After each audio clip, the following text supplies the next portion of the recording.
Good morning, good evening, whoever you are, wherever you are, whatever you might be doing. We wish to welcome you to the Silverlight Show. The Silverlight shines to illuminate that which lies hidden in darkness. For those of you tuning in today, we welcome you in. Quite likely I'm going to offend some people by what I say, so do me one of two favors. Either hear me out to the end of the piece, or log off as soon as I announce the topic, and that way we're going to remain friends. Because the topic we're talking about today is tipping. And as the famous little sign says, tipping is not a city in China. That must be racist and offensive these days. I'm not 100% sure, but I've never liked the practice of tipping. Like, if I'm there with a couple of my friends and the bill comes to $45 and I got a $50 bill, I have zero issue leaving that extra $5 for the server. If they did something spectacular, outrageous, you can bet your bottom dollar I'm going to leave my bottom dollar to say, hey, thank you. Whatever that might be.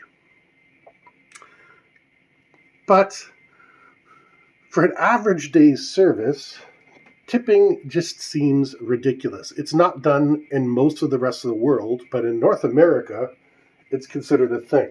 Hell, I've been on tour buses in North America, where at the end, the bus driver says, remember, tipping is allowed and always appreciated. God forbid, I know tour bus drivers are not making a fortune. But here's where we start getting into what tipping is, and what it should be, and the ridiculous abuses I see of the system. What is tipping?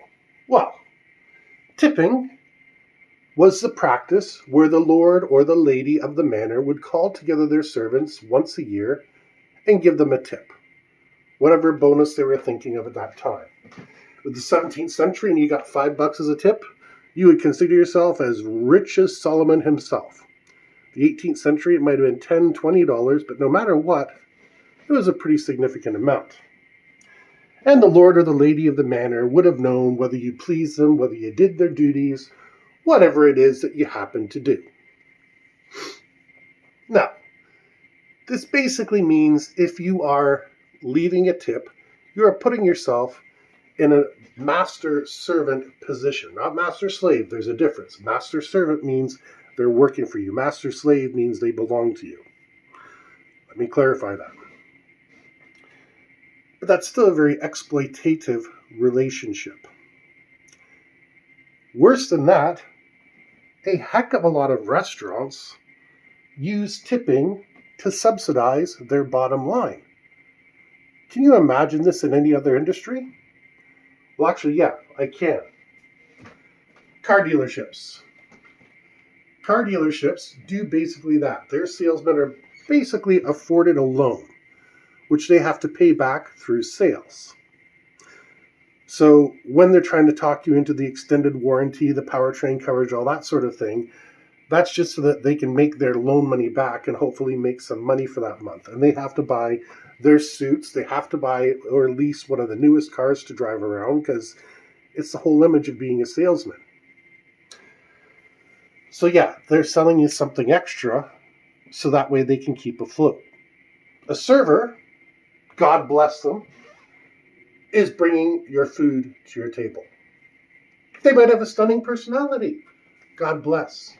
They might be really attentive to your needs. God bless. I have no problem with that. But the whole practice of tipping needs to change because if I want to give my waitress or waiter a tip, my server, I guess, would be the appropriate gender-neutral term. If I want to give them a tip, I want that tip to mean something. You ever been to a place where a gratuity has been built into your tab? Yeah, and these things are sometimes 18, 25% built in. You have no choice. You're paying that 25%, and the servers are going to get huffy if you don't tip over and above that. Now, servers, admittedly, are expected to share their tips, not only just between the other servers, which personally, when I've worked at charity events, I have always put tips in a tip pool. You know what? Generally, I'm the one that winds up getting screwed, and the other guys make less tips, and I make more, and I wind up sharing. But I would still always do that. Put it in a pool, everybody gets a little bit, and that way everybody's happy. But tipping itself really needs to be worked on. My wife happens to work as a server part-time, not because, well, everybody needs the money. If you're Bill Gates, you still need the money. But she needs the money, and actually, sometimes the tips that she can bring home are astounding. But other times, she doesn't get tips. Now, why is this? Oh, the patrons give tips. Absolutely. But the DJ comes forward and takes them. The DJ. Now, no offense, 20, 30 years ago, being a DJ required some skill. You had to be able to figure out which records were popular. You had to haul them all over the place, set up your turntable, everything like that. Nowadays, it's all electronic, online. Even 10 years ago, you could walk up to a DJ and say, hey, I want to hear, I want to hold your hand by the Beatles or whatever. And they say, sorry, I don't have it. Whereas now it's like, yep, it'll be up in 3, 4, 5, whatever it is, because they're just manipulating the numbers on a keyboard. Now, mixing has gotten better because the technology has gotten better, but the actual work of being a DJ has reduced dramatically. I've hired a few DJs in my time. Here's a little secret. Whereas my wife, who's a server, is getting paid more or less $50 to $100 a night, depending on how long they're there, what sort of setup needs to be done, etc. The DJ is getting at minimum $1,000. And on top of that $1,000, they get a tip as well. So for a DJ to be stealing a server's tips is disgusting. And I want to call out every single DJ out there. If they're not tipping you directly, you're not doing a good job. I said I don't like tipping servers, but if I tip, I want 100% of that tip to go to that server, unless he or she has arranged with their other servers to share it between themselves.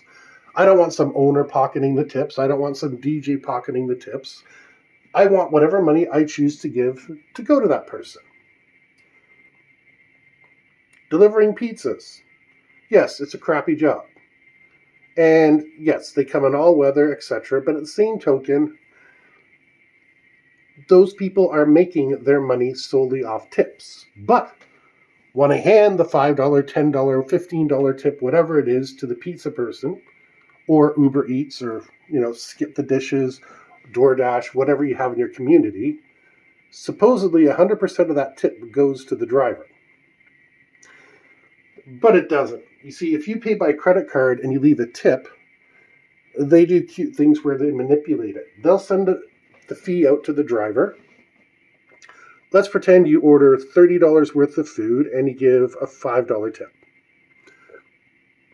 Well, they send it to the driver. And they say, okay, your money for this run is going to be $4. Let's assume it's somewhere really close.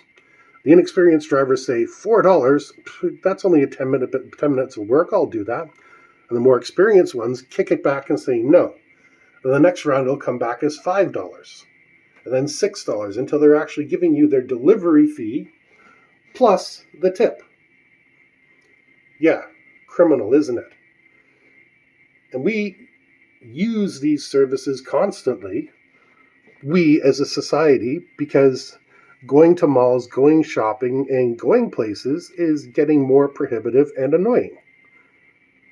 But we've already started a precedent where your Uber Eats, your Skip the Dishes, your whoever it is already getting ripped off for their tips.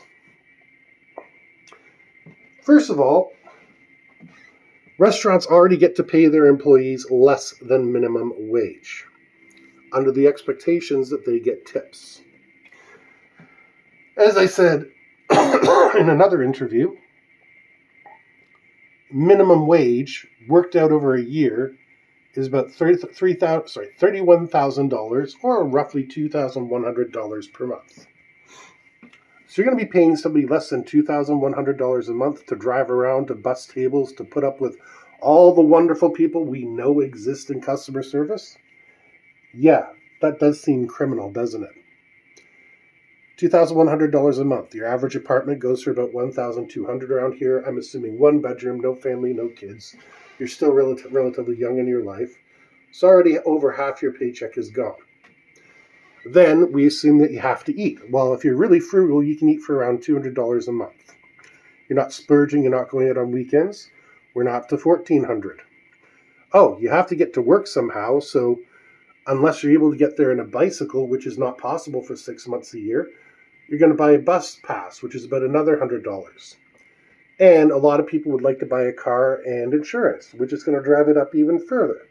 So you burn through that $2,100 pretty quick and have nothing to show for it. This is something we do not afford the courtesy to for our servers. The people who I would argue are probably the people most likely to come in contact with on a daily basis. Whether it's going to McDonald's or going to the Arista, which is a very nice place that's in town, you're going to wind up dealing with servers. Yeah, that's not a very fair trade for the labor, with or without a tip. There used to be a time where you could get your bartender's license and make not so bad money bartending a couple nights of the week. If you were lucky enough, you could wind up working at Skydome or whatever they're calling it these days, Scotia Centre, selling peanuts. And you know what? You'd make pretty decent money doing that. Those kind of jobs are increasingly becoming harder to find.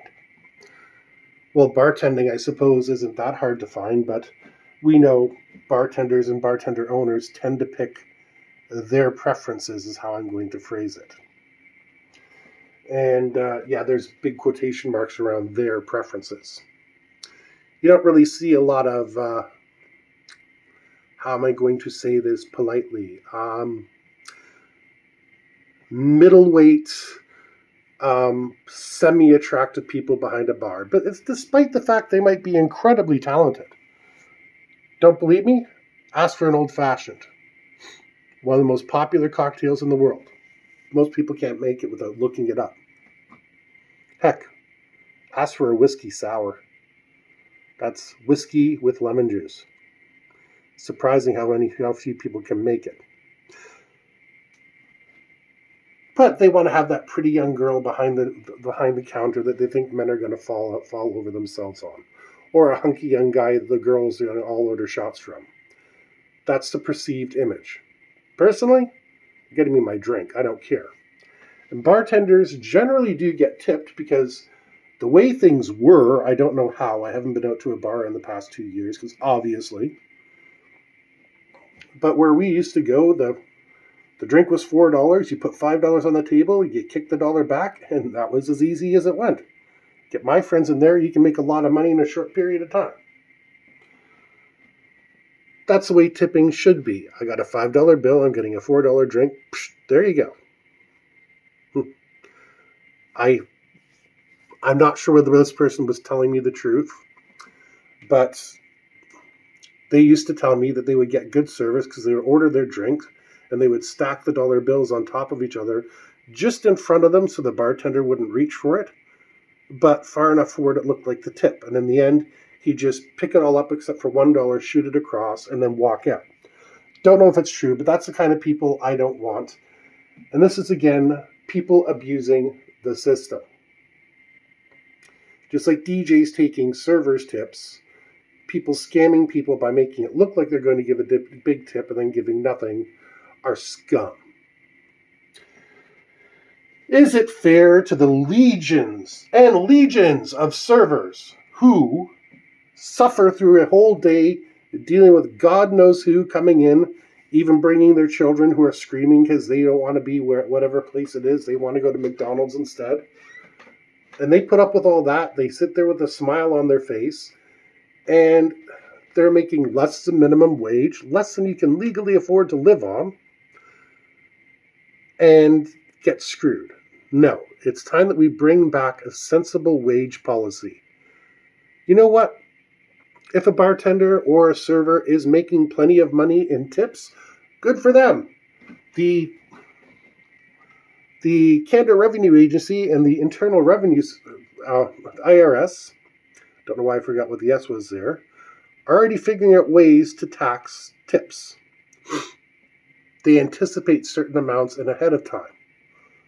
So why don't we continue doing that so that way the government's getting their fair share, because you're never going to stop that, and pay the employees a minimum living wage at the same time. Tipping should never stop. For exceptional service, it should always be there. Another little story from my life. I used to work as a security guard. And I had keys to every single unit in the building. And this guy had been gone for, was it 2 weeks or a month, whatever. He had been gone a long time. He came home, he was tired, and he had forgotten his keys. Now, I knew this guy. I had seen him all the time.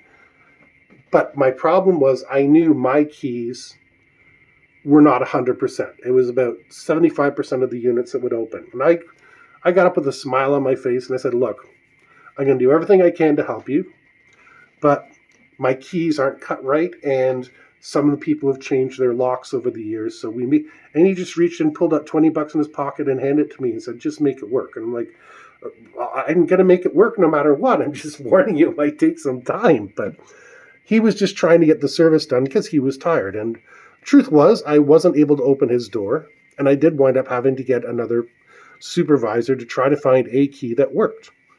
But here's somebody that's just used to throwing money at a problem. Well, physics dictate reality, and as much as I wanted to help the guy, without the tip had nothing to do with my bearing of whether to help him or not.